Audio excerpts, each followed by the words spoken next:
সংসদে ঢোকার সময় দাড়ি টুপি এবং পাগড়ি অর্থাৎ লেবাস থাকার কারণে পীরজাদা হানজালা সংসদ সদস্য নির্বাচিত হয়েছে মাদারীপুর থেকে। তো তাকে জঙ্গি বলে সম্বোধন করেছে একজন সাংবাদিক। তো ওই সাংবাদিককে এখনো পর্যন্ত কেন আইনের আওতায় আনা গেল না, কিংবা ওই সাংবাদিক কিভাবে জনগণের ম্যান্ডেট নেয়া একজন এমপিকে জঙ্গি বলে দাবি করে অথবা জঙ্গি বলে সম্বোধন করে। তাও দেখলাম আর্মির লোকজন সিকিউরিটি গার্ড হিসেবে দাঁড়ায় আছে সেই সংসদ ভবনের সামনে। অর্থাৎ সংসদের মধ্যে এখনও এই যে ভারতীয় উৎপাদন করা বিভিন্ন লেখক, সাংবাদিক এবং টিভিতে টকশো করা এখনও পর্যন্ত সেই যে বয়ান সেটি উৎপাদন করার চেষ্টা করছে। অর্থাৎ আওয়ামী লীগ আমলে আমরা যে সমস্ত জঙ্গি নাটকগুলো দেখতাম, এই যে এখন আবার আস্তে আস্তে সেই জঙ্গিবাজরা, সেই নাটকবাজরা ভিজিবল হওয়া শুরু করছে। আস্তে আস্তে এই দেশের মুসলমানদেরকে জঙ্গি বলা শুরু করছে। আস্তে আস্তে এই দাড়ি টুপিওয়ালাদেরকে আবার নিপীড়নের মধ্যে নেয়ার চেষ্টা করবে ভারতের প্রেসক্রিপশনের লোকজন যারা রয়েছে, অর্থাৎ যারা লোকজন রয়েছে। তো আমি এইটুকু বলছি, জনগণের ম্যান্ডেট, জনগণের ভোটে সরাসরি নির্বাচিত একজন সংসদ সদস্যকে বলছে জঙ্গি এমপি আসছে, মানে এটা এখন কিভাবে এটা মেনে নেবে জনগণ? মানে আমি সেটাই জানতে চাই যে এই টাইপের লোকজন কিভাবে সংসদে যায়, কিভাবে সাংবাদিকতা করে এখনো।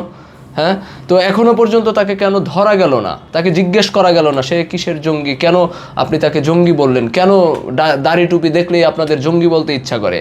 এটা কি রয়ের শেখানো কোনো বয়ান, নাকি ভারতের দিল্লির শেখানো কোনো বয়ান? অর্থাৎ যেই বয়ানগুলো আওয়ামী লীগ বছরের পর বছর উৎপাদন করে বাংলাদেশের মুসলমানদের উপরে নিপীড়ন নির্যাতন চালিয়েছে, হ্যাঁ, বন্দুকযুদ্ধে হত্যা করেছে। আমরা বিভিন্ন সময় দেখেছি বন্দুকযুদ্ধে জঙ্গি নিহত বলে নাটক দাবি করেছে। আমরা বিভিন্ন সময় দেখেছি অসংখ্য মুসলমানদেরকে বিভিন্ন জায়গা থেকে অ্যারেস্ট করা হয়েছে এবং দাবি করা হয়েছে জিহাদি বই সহ অ্যারেস্ট হয়েছে। আদৌতে আমরা দেখছি ইসলামের কিছু বই টই সহ তাদেরকে অ্যারেস্ট করে নিয়ে যাচ্ছে। ভিতরে কি ঘটনা ঘটছে আমরা দেখিনি, আমরা জানি না। হ্যাঁ, আবার আমরা দেখছি সময় সংবাদের একটি নিউজে দেখলাম যে একেবারে জঙ্গির আস্তানায় তারা আগুন জ্বালায় দিতেছে। হ্যাঁ, সেইখানে অনেক ধরনের কথা ফ্ল্যাশ হয়েছে যে এগুলো নাটক। তো এই নাটক, এই ন্যারেটিভ আর কতদিন চলবে বাংলাদেশের মাটিতে? স্বাধীন সার্বভৌম বাংলাদেশের মাটিতে এই ধরনের নাটক আর কতকাল চলবে? এটা তো মুসলিম অধ্যুষিত দেশ, অর্থাৎ 90% মুসলমান। এইখানে মানুষের স্বাভাবিক লেবাস হওয়ার কথা, দাড়ি টুপি পাগড়ি পাঞ্জাবি, ঠিক না?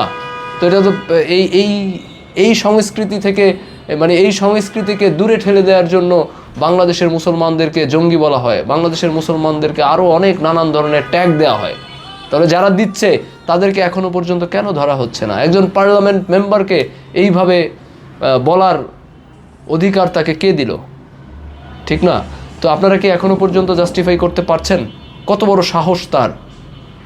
সে এখনও বাংলাদেশে দাঁড়িয়ে, বাংলাদেশের সংসদ ভবনের মতো একটি পবিত্র জায়গায় দাঁড়িয়ে তারা একজন মুসলমানকে জঙ্গি বলছে। ভাই, আমার দাড়ি টুপি থাকার কারণে, আমার লেবাস থাকার কারণে, আমার পাগড়ি থাকার কারণে, আমার পাঞ্জাবি থাকার কারণে যদি কারো চোখে সেটি জঙ্গি মনে হয়, তাহলে আমি জঙ্গি, যাও।